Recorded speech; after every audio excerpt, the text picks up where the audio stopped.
조용하시네. 자, 먼저 빌립보서 2장 10절에 있는 구절 읽고 이렇게 시작을 하겠습니다. 2장 10절 빌립보서 2장 10절 하늘에 있는 자들과 땅에 있는 자들과 땅 아래에 있는 자들로 모든 무릎을 예수 이름에 꿇게 하시고 모든 입으로 예수 그리스도를 주라 시인하여 하나님 아버지께 영광을 돌리게 하셨느니라. 이제 사실 이제 장차 되어질 일에 대해서 이제 빌립보서에서 이제 말씀해 주고 계신데, 바로 위에는 이제 그 자기를 낮추시고 죽기까지 복종하셨으니 그 십자가에 죽으심이라 8절에 이제 나와 있잖아요. 이제 종국에는 그날 주님이 오시면 모든 이 사람들이 하늘에 있는 자들, 뭐 땅에 있는 자들, 땅 아래에 있는 자들, 모든 생명체들이 결국은 뭐냐? 모든 무릎을 예수 이름에 꿇게 된다. 이렇게 이제 신약에서는 말씀을 해주고 있는데, 이제 무릎을 이제 딱 꿇게 되면 어떻게 되는 거죠, 사람이? 결국 이제 무릎을 꿇고 이제 경배를 하게 되면, 무릎을 꿇은 다음에 이제 상체를 숙이잖아요. 숙이게 되면 뭐가 보이나요? 결국은 그 경배하는 대상에 발이 보이는 거죠. 그렇죠? 발이 보입니다. 그래서 이제 구약에서는 그것을 이제 그 발등상이다 이렇게 표현을 해주고 있어요. 그래서 오늘은 뭐에 대해서 말씀드리려고 하냐면, 사실 그 예배라는 큰 틀의 어떤 주제 연장선상에서 말씀드릴 텐데, 주의 발등상 앞에 좀 말씀드릴게요. 자, 먼저 시편으로 가서 99편 보면 99편 5절에 이렇게 이제 말씀하고 있습니다. 시편 99편 5절 보면 너희는 여호와 우리 하나님을 높여 그 발등상 앞에서 경배할지어다. 그는 거룩하시다. 이렇게 이제 말씀하고 있거든요. 이제 그 경배, 예배라는 그 단어가 구약에서 나올 때 사실 그 발등상 앞에서 경배할지어다 이렇게 되는 부분들이 몇 구절이 나와요. 자, 이제 그 배경을 보면 99장 1절부터 보면 시편 여호와께서 통치하시나니 만민이 떨 것이요 여호와께서 그룹 사이에 좌정하시니 땅이 요동할 것이로다. 이제 그룹 사이에 좌정하셨다. 그러니까 옛날에 그 성막을 보면 그 지성소 안에 언약궤가 있었잖아요. 언약궤 위에 이제 바로 위에 이제 그 두 그룹의 형상이 이제 있는데, 그래서 이제 그것을 얘기해 주고 있는 거예요. 여호와께서 그룹 사이에 좌정하시니 땅이 요동할 것이로다. 여호와께서 시온에서 광대하시고 모든 민족에 높으시도다. 시온은 이제 구약에 보면 예루살렘을 이제 많이 표현하고 있고, 더 나아가서 이제 이스라엘 이렇게 표현을 해주고 있죠. 그래서 여호와께서 시온에서 광대하시고 모든 민족 위에 높으시도다. 주의 크고 두려운 이름을 찬송할지어다. 그는 거룩하시도다. 그러니 왕이라고 표현해 주고 있어요. 4절 보면 왕의 능력은 공의를 사랑하는 것이라. 주께서 공평을 견고히 세우시고 야곱 중에서 공과 의를 행하시도다. 그래서 구약은 그래서 여호와 하나님을 왕으로 이제 곧잘 표현해 주고 있습니다. 신약에서 주 예수 그리스도께서 하나님이셨고 사실 그분도 왕이셨잖아요. 근데 그 왕의 권능을 사용치 않으셨어요.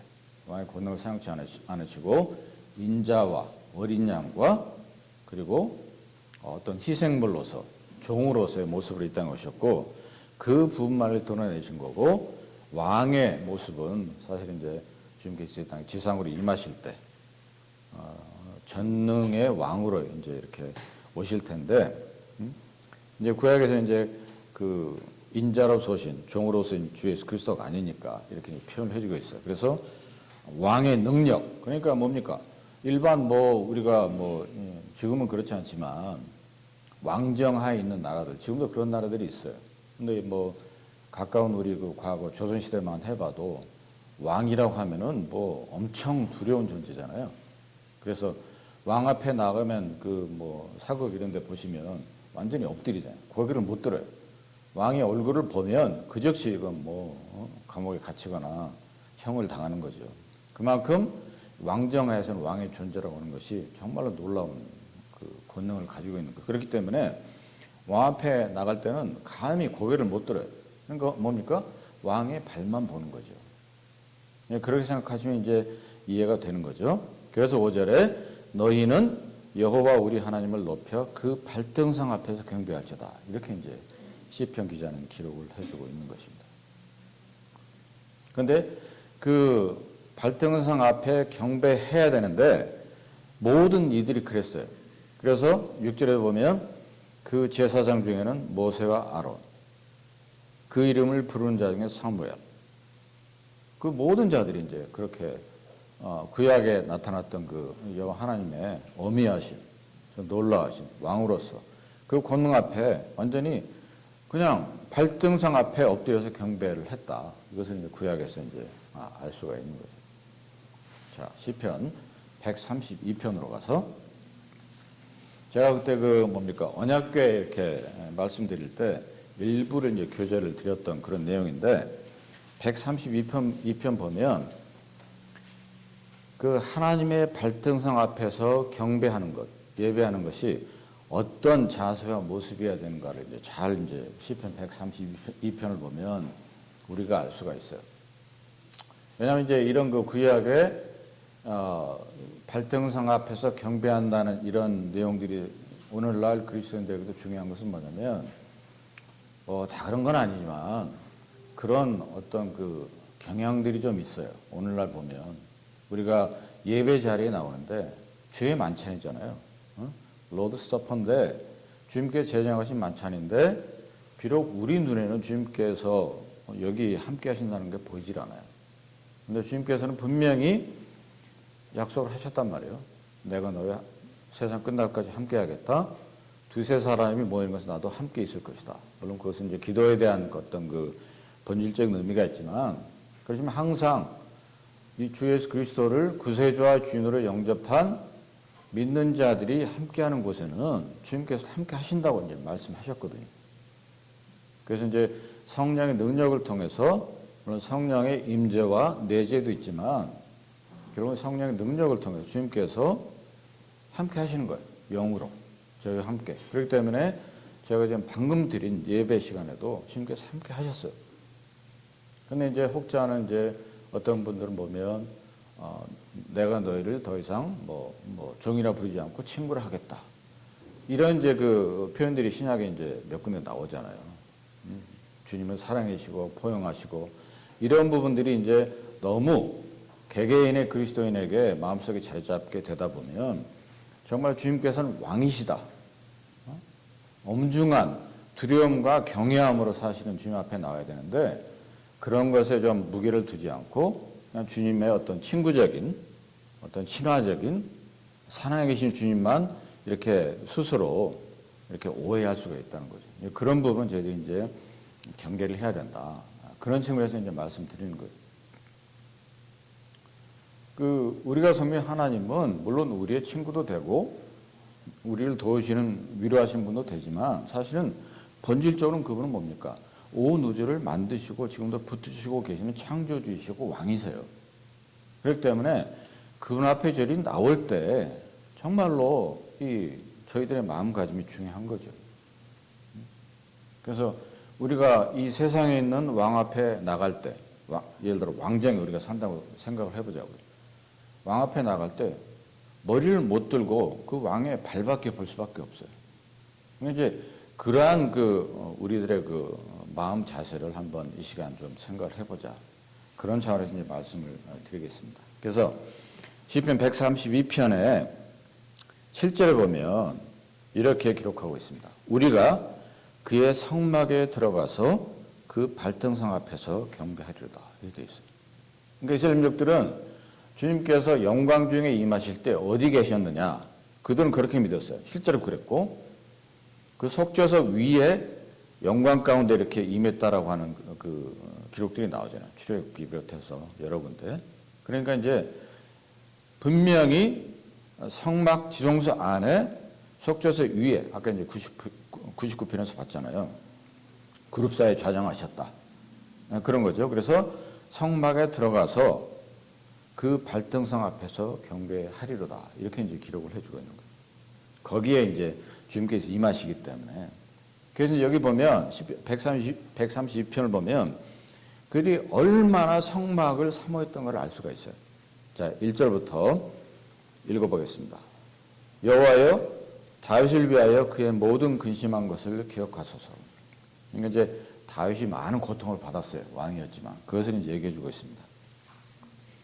저가 여호와께 맹세하며 야곱의 전능자에게 소원하기를 내가 실로 나의 거하는 장막에 들어가지 아니하며 내 침상에 오르지 아니하며 내 눈으로 잠들게 아니하며 내 눈꺼풀로 졸게 아니하기를 여호와의 조석 곧 야곱의 전능자의 성막을 발견하기까지 하리라 하였나이다.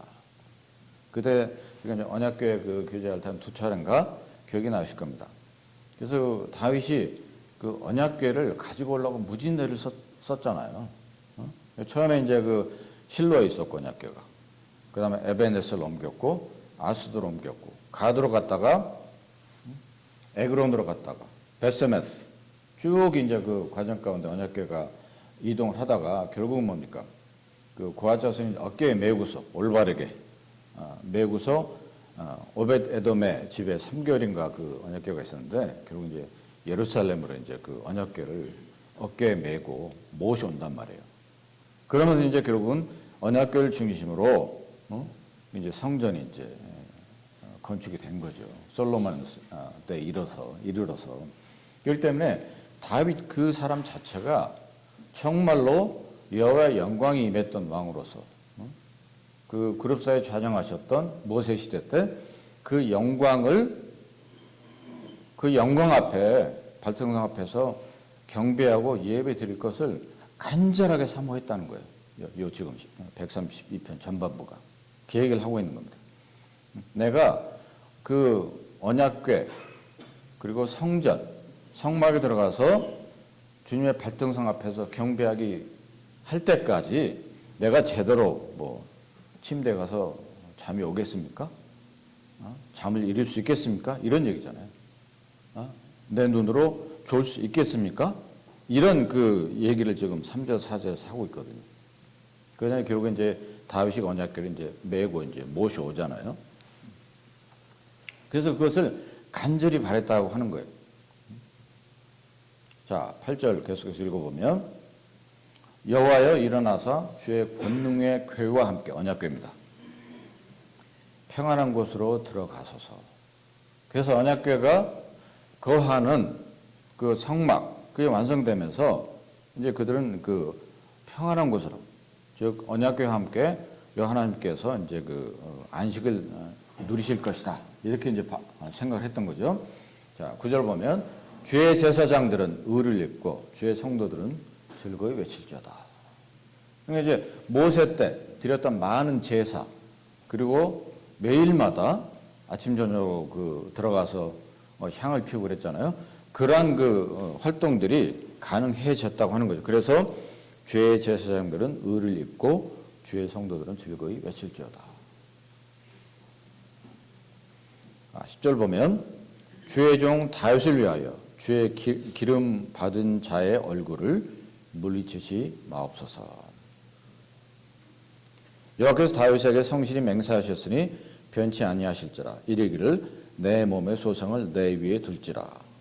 내 자손이 내 언약과 저희에게 교훈하는 내 증거를 지킬진대 저희 후손도 영원히 내 위에 앉으려 하셨도다. 이것은 이제 그 특정한 다윗이 이제 언약궤를 모셔왔기 때문에 그 다윗의 후손 솔로몬을 통해서 그 성전이 완성이 되잖아요.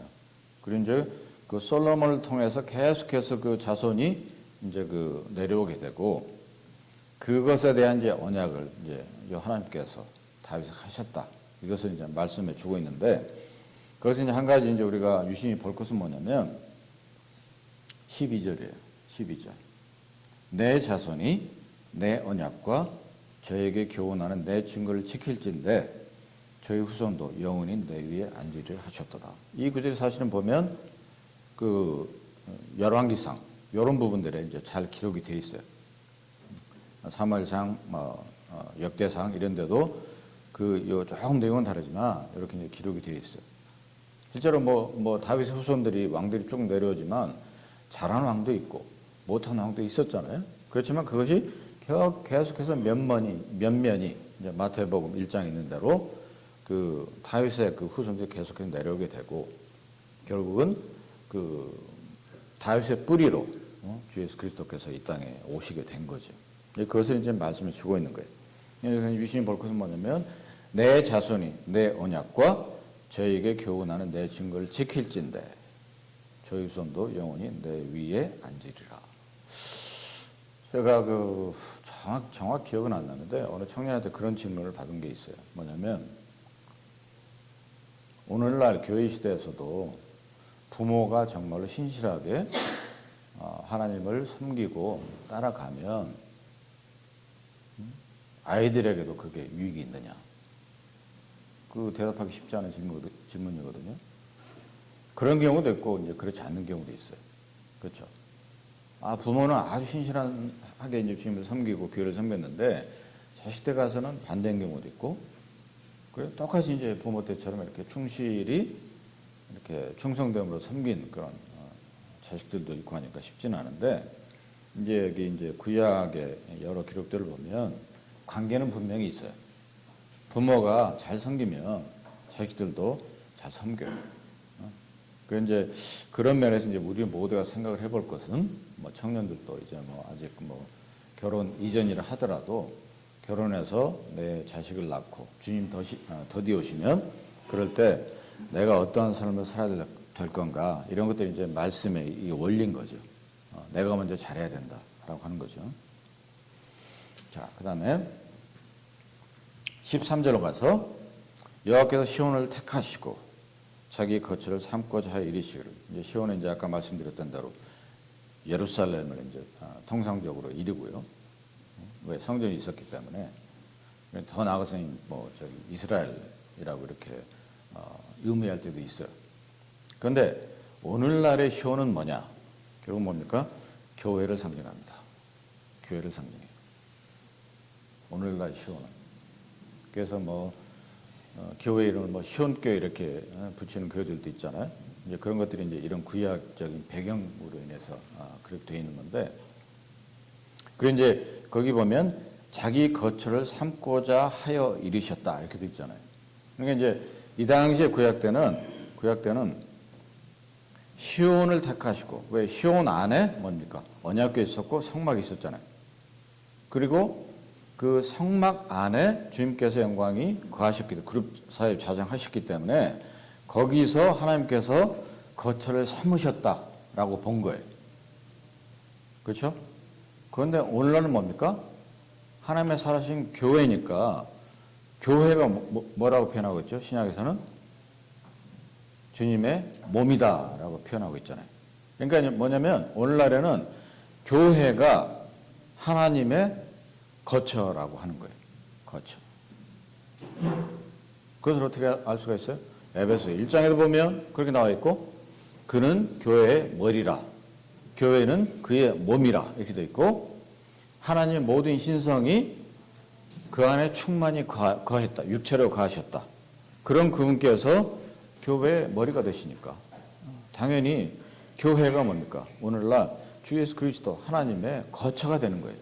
헤비테이션이에요. 이르시기를 14절이죠. 이는 나의 영혼이 쉴 곳이라. 내가 여기 거할 것은 이를 원하였음이로다. 그러니까 그 당시에 그 성막의 성전에 거처를 삼고 쉬기를 원하셨던 것처럼 오늘도 교회가 거처가 되고 쉬기를 원하시는 거예요. 자, 그러면 여기서 또 저희들이 깊이 있게 생각을 해봐야 돼요. 그들이 이전에 언약궤를 중심으로 지성소에 여호와 영광의 왕 되신 하나님께서 거하셨다라고, 그분의 거처가 됐다라고 생각하고 그분을 섬겼단 말이에요. 그러니까 그분 앞에 나갈 때는 뭡니까? 엎드릴 수밖에 없었어요. 무릎을 꿇고 상체를 조아리고 머리가 그냥 땅바닥에 닿을 것처럼 그분의 발등상 앞에서 경배할 수밖에 없었던 거예요. 발등상이 뭐냐면 footstool이거든요. 그건 뭐냐면 그렇게 생각하시면 돼요. 옛날에 그 왕들이 있을 때 예? 왕들이 이제 발받침이 있었잖아요. 발받침. 발을 편하게 이제 올려놓기 위해서. 그게 이제 이게 발등상이에요. footstool. 그게 이제 그러니까 발등상 그 앞에 머리를 조아려서 무릎 꿇어서 감히 고개도 못 들고 그들은 이제 경배를 했었다고 하는 겁니다. 그러면 그들이 이 당시에 이스라엘 민족들이 그런 자세로 여 앞에 나갔다고 한다면 오늘날도 별반 차이가 없는 거예요. 사실은 이게 별반 차이가 없어요. 차이가 없는데 오늘날은 많은 자유함을 주셨단 말이에요. 우리가 이제 많이 우리 이제 그 수요일 날 성경 공부할 때 바리새인 서기관들의 잘못된 그들의 외식한 부분들을 공부를 하고 그러지 말아야 되겠다 교훈도 받잖아요. 그런데 사실 바리새인 서기관들이 그들이 윤리적으로 지켰던 많은 부분들도 사실은 굉장히 긍정적인 게 많아요. 그런데 우리는 통상 신약에 나와 있는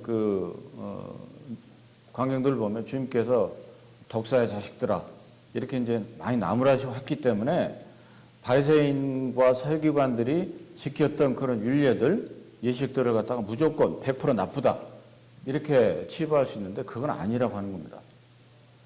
그들의 어떤 그 평소의 삶에도 상당 부분 오늘날 교회 있는 그리스도인들이 본받아야 될 부분들이 많아요.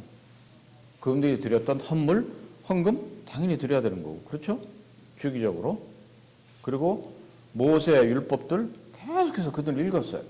오늘날 오늘날 믿는 자들이 성경 말씀을 매일같이 읽는 거 똑같은 원리잖아요. 이제 그런 것들을 이제 저희들이 생각을 해봐야 된다고 하는 거죠. 그러니까 여기서 동일하게 그야말로 발등상 앞에서 그들이 경배했던 것처럼 우리가 정말로 하나님의 교회에 나올 때, 특히 이제 만천자배에 나올 때 우리의 자세가 어때야 되겠느냐라고 생각을 해봐야 되는 겁니다. 가벼운 마음으로 나오진 않는지, 어떤 세상에 취했던 시간들에 빠져나오지 않은 채로 나오진 않는지 생각을 해봐야 되는 거예요. 정말 우리가 예배 자리에 나올 때 왕 대신 그분 앞에 발등상 앞에서 좌아려서 그분께 예배를 드리고 있는지 이거 생각을 해봐야 되는 겁니다. 이거 정말 심각한 겁니다. 이것을 너무 자유함으로 치부하기 때문에 가벼이 여겨서는 안 된다라고 하는 거죠. 물론 자유함이 있어요, 저희들에게. 그것도 이제 저희들에게 주신 축복 중에 하나인데 자유함 가운데 사실은 이런 질서가 있어야 되는 거죠. 자, 그래서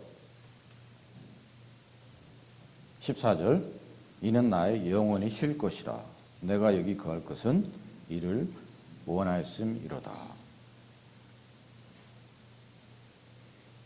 이게 사실 지금 요 부분들이 잘 읽어보시면 하나님께 직접 하신 말씀이에요.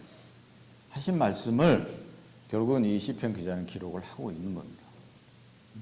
그 다음에 15절 보면 내가 이 성의 식료품에 풍족히 복을 주고 양식으로 그 빈면을 만족하려다. 그 창조주 하나님께서 모든 것을 예비하시고 공급하고 계십니다. 지금도. 근데 이것을 이제 우리가 그 바쁜 현대의 삶을 살다 보면 이것을 잊어버릴 때가 종종 있잖아요, 사실. 나에게 주어진 많은 물질적인 축복조차도 그냥 당연한 것을 여겨요. 내가 그냥 일해서 번 돈이고 이렇게 생각하잖아요.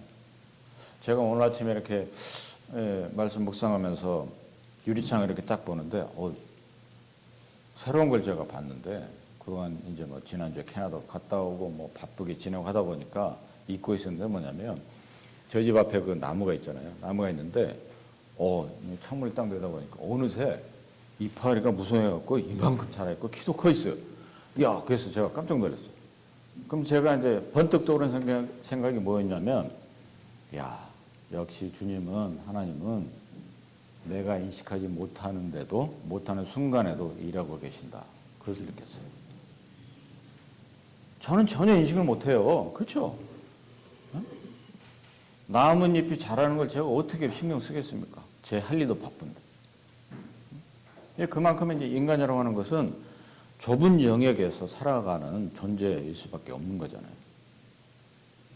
그런데 이 온 만물을 지으시고 지금도 운행하고 계시는 하나님께서는 내가 인식하지 못하는 순간조차도 일하고 계시는 거예요. 그러니까 교회도 마찬가지 아니겠어요?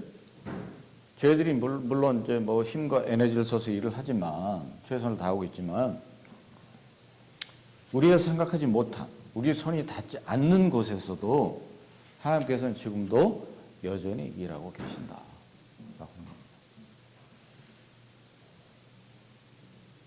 그래서 여기도 계속해서 양식을 내려주신다. 이렇게 말씀하고 계시는 거죠. 자, 16절 계속해서 읽어보면 내가 그 제사장들에게 구원을 입히리니 그 성도들은 즐거움으로 외치리로다.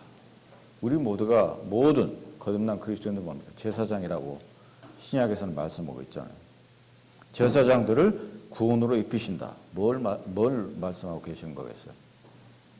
우리를 구원의 전파자로 삼으셨고 그 구원의 능력이 사실은 저희들 가운데 있어야 되는 거예요. 제사장이라고 한다면. 그렇지 않겠어요? 그리고 성도들은 즐거움으로 외칠 것이다. 말씀하고 있고. 자, 17절 보시면 내가 거기서 다윗에게 뿔이 나게 할 것이다. 내가 내 기름 부은 자를 위하여 등을 예비하셨도다. 요 구절이 조금 이제 이야기가 좀 난해한 구절 중 하나인데 다시 읽어보면 내가 거기서 다윗에게 뿔이 나게 할 것이다. 이게 무슨 뜻이냐?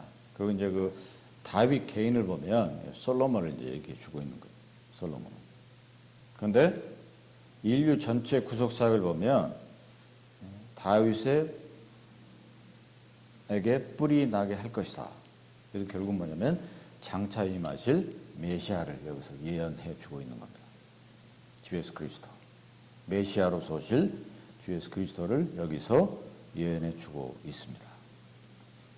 그리고 내 기름 부은 자를 위하여 등을 예비하였도다. 그래서 이제 여기 이제 어떤 분들은 이제 어떻게 얘기하냐면 세례 요한이다. 등을 예비하였다. 이렇게 하니까. 근데 이제 그거보다는 결국 뭡니까? 이 메시아가 이 땅에 오셔서 또 성령을 또 이 땅에 보내시고 이런 일련의 과정들을 이제 말씀하고 계신다. 이렇게 이제 보는 것이 일반적인 해석입니다. 그러고 나서 마지막 절에 이렇게 마치죠.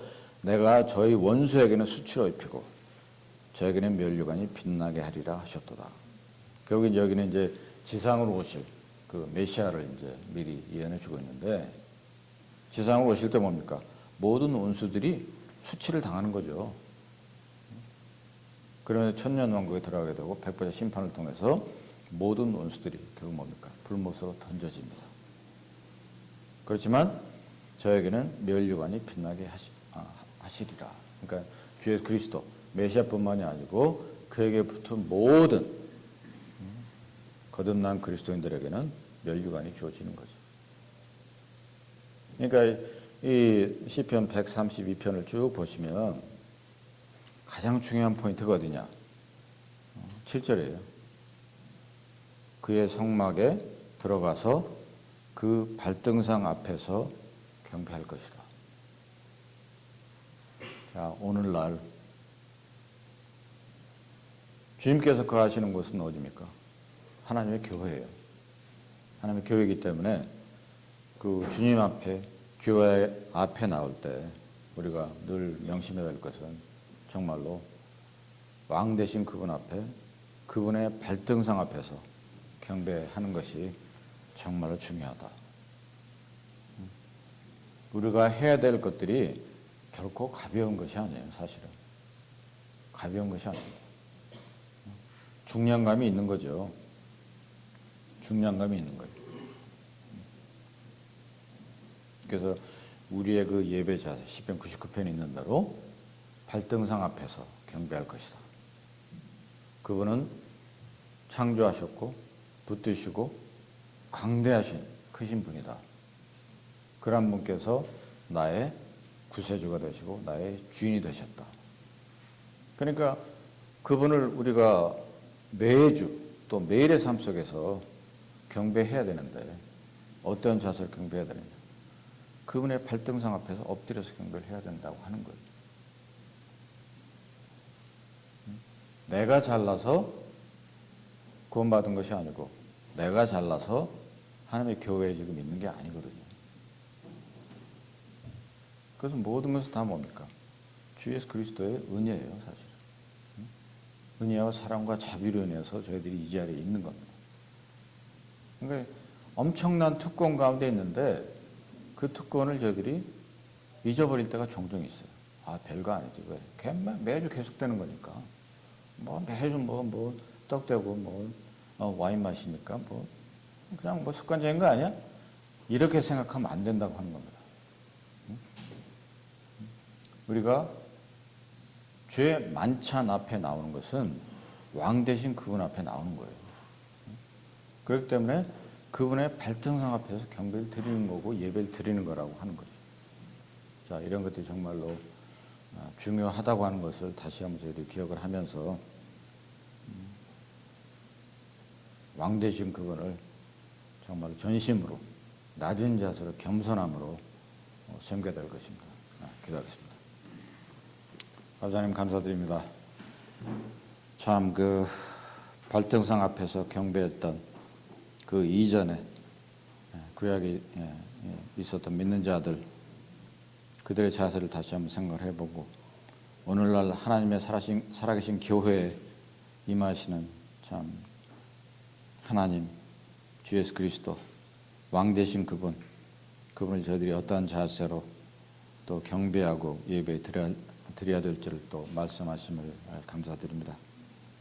이런 말씀들을 저희들이 깊이 묵상해서 저희들이 어떠한 자세로 매주 주의 만찬에 나와야 될지를 참 깊이 생각해 하시고 잘못된 것이 있다고 한다면 참 고쳐갈 수 있도록 저희를 계속해서 인도하시고 함께해 주시기를 원합니다. 귀하신 말씀 인도하심을 감사드리옵고 존귀하시고 살아계신 그리고 다시 오실 주 예수 그리스도로 감사하며 기도합나이다. 아멘.